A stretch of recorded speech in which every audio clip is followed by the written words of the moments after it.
श्रीलम प्रेम रसैक जोषण महो जागरति वृंदावन। कैसे कष्ट सहकर महापुरुष जन उस परम पद को प्राप्त किए। हम अपने घर में रहते हुए जैसे ऐसे भगवत प्राप्ति कर रहे हैं, बोलो क्या कष्ट है। महापुरुषों ने एक एक टुकड़े मांगे हैं जाकर, वो भी 2 दिन 3 दिन में रख लिए। 2 टुकड़े प्राण पोषण के लिए पाले, रात दिन प्रिया प्रीतम की सेवा और भजन में अपने तो श्री जी ऐसा नहीं भरपेट भोजन दे रहे, वस्त्र दे रहे, कैसी जरा सी असुविधा प्रतिकूलता नहीं, ऐसा नहीं।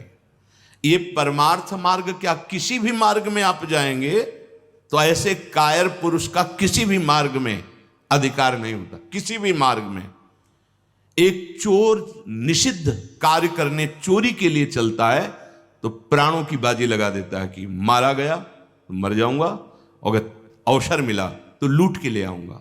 अधर्म आचरण है, नीच आचरण है, उसमें भी वो प्राणों की बलिहारी देने के लिए तैयार है। हम तो सत्य सच्चिदानंद मार्ग में हैं। देखो शरीर छूटेगा, तुम इसे रोक नहीं सकते, तो धाम में छूटे, प्रभु के लिए छूटे, श्यामा श्याम का स्मरण करते छूटे। इतने कमजोर क्यों बन रहे हो? शरीर को लेकर के भाग क्यों रहे हो? सुविधाओं की मांग क्यों कर रहे हो? जब समर्पित है तो हमारे प्रभु सर्वज्ञ हैं, सर्वशक्तिमान हैं, किसी को भी प्रेरणा कर देंगे या स्वयं आ जाएंगे किसी रूप में। और ना आ जाए तो हम इस व्यवस्था के लिए थोड़ी हैं, चलो हमें बुलाओ, तुम आओ या हमें बुलाओ, हमें आपका सानिध्य चाहिए, हमें व्यवस्था नहीं चाहिए। तुम्हारी गरज हो तो करो। और हम तो अज्ञान के कारण ऐसी बात सोचते हैं।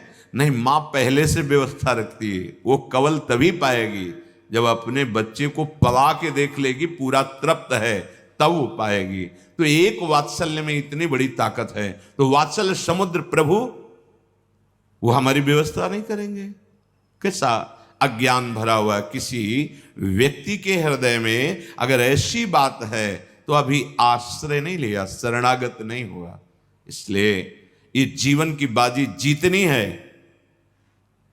तो मृत्यु के कब्जे से, काल के कब्जे से बाहर होने के लिए प्रिया प्रीतम के धाम की शरण ले लो। बहुत कृपालु है वृंदावन, बहुत कृपालु है। आप इसे जड़ देश मत मानिए, ये आपको ऐसा दुलार करेगा।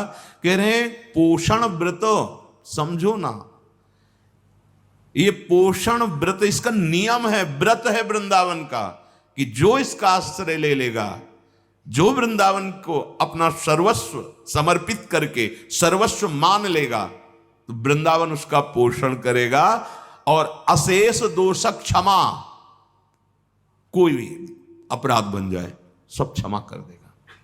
अशेष बकाया नहीं रह जाएगा कोई अपराध भोगने के लिए, सब क्षमा कर देगा। आप सर्वस्व भाव से कि सर्वस्व वृंदावन, श्रीलम प्रेम रसैक जोषण महो जागरति वृंदावनम। श्री वृंदावन अपना सर्वस्व जो प्रेम है, प्रिया प्रीतम, प्रिया प्रीतम का नाम, प्रिया प्रीतम की महिमा, वो आपको प्रदान कर देगा। ऐसे महामहिम श्री वृंदावन धाम का आश्रय स्वीकार करो। राग द्वेषाद्यनर्थम जहि जहि, बड़ी महिमा की बात है, समझना। हमारे हृदय को जो बांधे हुए है, ना बंधने पर भी उसका नाम राग है। राग बोले बंधे हो कीर मरकट के नहीं। जैसे रस्सी में, पंखा में जैसे एक पूला होता है, बांस को घुमाते रहो ऐसे घूमता है, ऐसे डाल दिया रस्सी में और उस पे दाना चुगा लगा दिया चिपकने वाले पदार्थ से।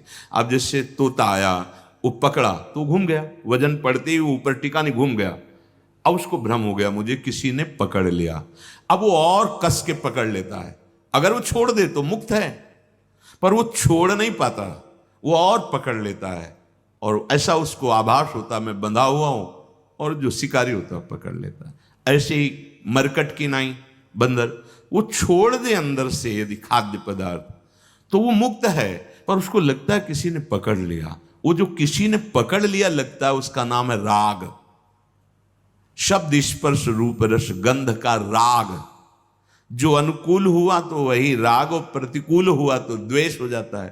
पूरी सृष्टि इसी में विचर रही है, राग और द्वेष में। राग द्वेष दोनों खोइए तब खोजिए पद निर्वाण। पहले राग दोष मिटाइए। बोले कैसे मिटेगा? श्रीपाद उपाय बता रहे। बोले राग द्वेषाद्यनर्थम, राग और द्वेष ये दोनों अनर्थ ही करेंगे, अनर्थ, ये हानि ही पहुंचाएंगे। ये तुम्हें दुख ही, क्लेश, अशांति, जन्म मरण यही पहुंचाएंगे, चाहे राग हो चाहे द्वेष हो। राग द्वेषाद्यनर्थम जहि जहि, त्यागो त्यागो। राग द्वेष से कोई भी व्यवहार, कोई भी वर्ताव, कोई भी चिंतन मत करो। ये अपना, ये पराया, ये गुणवान, ये अधम। राग द्वेष अनुकूलता प्रतिकूलता ये नहीं।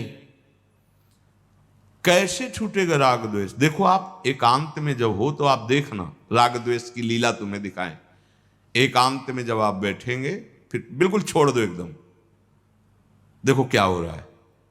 कोई रागात्मक वस्तु व्यक्ति स्थान का चिंतन या द्वेषात्मक वस्तु व्यक्ति स्थान घटना का चिंतन, दो में ही हो गया, आप देख लेना। और जब सहज छोड़ दो और मंत्राकार वृत्ति, नामाकार वृत्ति, मतलब राग द्वेष मिटने की स्थिति में हो गए। अब देखो आपके अंदर चल क्या रहा है। किसी भी वस्तु व्यक्ति स्थान घटना का रागात्मक चिंतन अनुकूल या द्वेषात्मक प्रतिकूल चिंतन, इसी में विचरते हैं। देख लो, अभी शांत होकर देख लो क्या आता है तुम्हारे अंदर। अगर स्मरण चल रहा है प्रभु का, फिर राग द्वेष पर शासन हो चुका है, अब वो नष्ट होने वाला है। आगे कह रहे हैं कैसे नष्ट होगा? तो भगवन नाम मात्र प्रतापाद, स्पष्ट, ये अमृतमयी बात, यही विश्राम स्थली है, समझ लीजिए। सब साधन करके ये विश्राम स्थली है, यहां आकर विश्राम हो जाता है। आप पहले से मान लो तो दौड़ना नहीं पड़ेगा। राग द्वेष यदनर्थम जहि जहि, त्यागो त्यागो इनको। कैसे त्यागे? तो बोले भगवन नाम मात्र प्रतापाद, केवल भगवन नाम जप के प्रभाव से, प्रताप से आपके राग द्वेष मिट जाएंगे। सारी की सारी समस्या राग द्वेष से है। शरीर में राग, तभी भागना होता है। क्या भागना? कहां भाग के जाओगे? काल, कर्म, स्वभाव, गुण, मृत्यु ये तुम्हें पीछा थोड़ी छोड़ेंगी। चाहे जहां भाग के चले जाओ, ये पीछे ही रहेंगी। जो जैसा लिखा है वैसा ही आपको भोगना पड़ेगा। अगर बचत हो सकती है तो धाम के आश्रय, सब लिखा पड़ा मिट जाएगा। नहीं, किसी के भाग्य में नहीं लिखा हो तो वृंदावन में मरेगा। जब हम निष्ठा लेते हैं सत्संग से कि आप तो आजीवन वृंदावन वास, उसी समय लेख मिटाल दिया जाता है। अगर लेख के अनुसार ही पूरा जीवन चले तो भगवत प्राप्ति किसी के भाग्य में नहीं। कुंडली जचवा लो, अच्छे जो ज्योतिषाचार्य हो कि क्या मेरे जीवन में लिखा है भगवत साक्षात्कार होगा?